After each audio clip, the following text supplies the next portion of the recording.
Comment a commencé l'aventure des clowns du carrousel? Ah, les clowns du carrousel. Il y a deux grands volets, si je veux être un petit peu sérieux. Il y a deux volets. Il y a d'abord le premier volet de l'époque, en 85, il y a près 20, presque 27 ans maintenant. C'était une petite boîte, un petit commerce de ballons, de fleurs, de fêtes, d'assiettes, de collants, de rubans, de plein de trucs pour les fêtes, à part les gâteaux. Mais il y avait aussi le service d'animation spectacle. Les gens se souviennent sûrement de ce qu'on appelait à l'époque des télégrammes chantés. Ça existe encore, même que ça revient, même ça l'a tombé, mais là ça revient. Et comme ça revient, on est encore plus surprenant parce que les gens ne s'attendent pas à ce qu'il y ait un télégramme chanté, mais ça, on faisait ça au départ. Ensuite de ça, le deuxième volet, c'est, je te dirais, une quinzaine d'années plus tard, donc en 80, en 99-2000, j'ai suggéré aux amis de faire des chansons, à mes collègues de faire des chansons et faire des spectacles et d'aller un petit peu plus loin. Alors, on a tourné un premier vidéo, un deuxième, un troisième, un quatrième, un cinquième, avec ce que ça comprend au niveau des tournées partout. On a joué partout au Québec à plusieurs reprises. Bay James, Havre-Saint-Pierre, on est allé partout. On a joué au Nouveau-Brunswick, évidemment, en Acadie, et en Ontario aussi. On a fait les Franco, le Festival franco-ontarien. On a joué à Albert, à différentes places, Hawkesbury. On a même joué en Saskatchewan, imagine. Fait que c'était... Donc, depuis ce temps-là, on est en tournée perpétuelle. Je te dirais, depuis 12 ans, là, on est en tournée tout le temps. Donc, on fait toujours quelque chose. Alors, l'histoire des clowns, c'est ça. 85 jusqu'à 2000, c'était une chose. De 2000 à aujourd'hui, ben là, c'est tout l'aspect qui s'est développé au niveau du showbiz, je te dirais. Par contre, la boutique est toujours là, toujours existante. C'est l'endroit où toutes nos choses sont là, les DVD sont là, les petits amis s'ils veulent avoir des t-shirts, tout est là.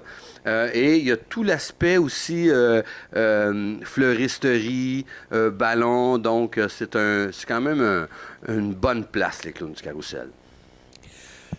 On sent que vous avez une chimie définitive avec les enfants. J'ai eu l'occasion de voir un lancement et les enfants vous aiment énormément. C'est incroyable. C'est incroyable. On est. Il y a comme quelque chose qui se développe.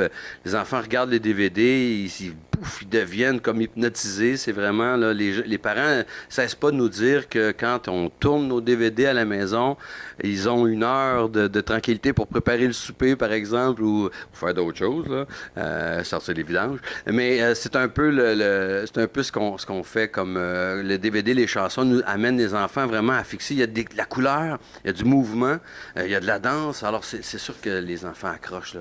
C'est bien le fun. On a plein de petits amis. Je te dirais même qu'il y a beaucoup d'enfants trisomiques, des enfants autistes qui, grâce à nos DVD, les parents nous le disent. Mon enfant est autiste, mais quand il regarde les clowns du carrousel, enfin, il est dans la réalité avec nous parce qu'il veut danser avec nous, il vient nous chercher sur le sofa. Donc, il y a comme quelque chose de magique dans tout ça qui n'est pas explicable. Ce n'était pas une intention de base. On avait juste envie de faire de la vraie musique, des vraies chansons. On considère que les enfants, c'est des êtres humains intelligents. On peut leur mettre de la guitare, on peut mettre du sax, du drum. L'idée, c'est de faire des vraies chansons. Donc, voilà. Et selon toi, Giboulé, ça c'est la question sérieuse. OK? Est-ce que les enfants, Oui. on leur permet de vivre leur enfance de nos jours? Moi, je pense que non. Je pense qu'on leur laisse pas assez vivre leur enfance. Moi, je considère que l'enfance, personnellement, c'est comme ça que je le vois. Moi, j'ai eu une enfance heureuse. Il n'y a aucun problème, là. Ça a été, on a eu le droit d'imaginer, on a eu le droit de rêver, on a eu le droit de développer, de créer. Chez nous, ça a été comme ça. Je pense que effectivement, la société nous oblige à parquer les enfants en garderie à compter de 3 ans, faire la maternelle à 4 ans. À un moment donné, les enfants peuvent pas développer leur propre créativité. Ils peuvent pas rentrer dans leur propre imaginaire parce que on les accapare, on leur rentre dedans, on dit, ben là, écoute, t'as 3 ans, il est temps que tu saches compter, au moins jusqu'à 10. Ça devient... Parce que là, on est fiers en tant que parents, on en a juste un ou deux, on n'a plus 12 enfants. Donc, quand on a un petit génie, quand on a l'impression d'avoir un petit génie, on est content, puis on le pousse, mais je pense qu'il faudrait juste le laisser être un enfant, au moins jusqu'à 5 ans, 5 6 ans. Moi, je pense que c'est là que tout la personnalité des êtres humains se développe. C'est là qu'on se dit, ben, je suis l'avenir. Même si on se le dit pas, là, tu sais, on sent qu'on a la vie devant nous. Et l'enfance, c'est bien important.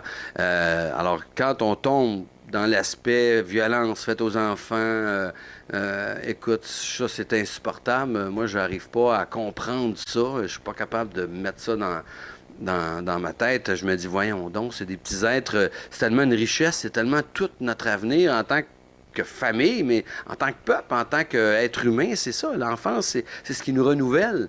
Alors donc, voilà, moi, je pense que l'enfance, elle n'est pas assez valorisée de nos jours dans notre société de rapidité, puis de folie, puis on va vite, puis on n'a pas le temps. Eh bien, Giboulé, on souhaite plein de beaux et bons projets pour les clowns du carrousel. Et j'espère que vous allez amuser les enfants pendant de nombreuses années encore. Moi, c'est sûr que tant et aussi longtemps que je vais exister, j'ai l'impression que je ne serai pas capable de faire autrement. Merci beaucoup, Mario. Merci, mon Mario!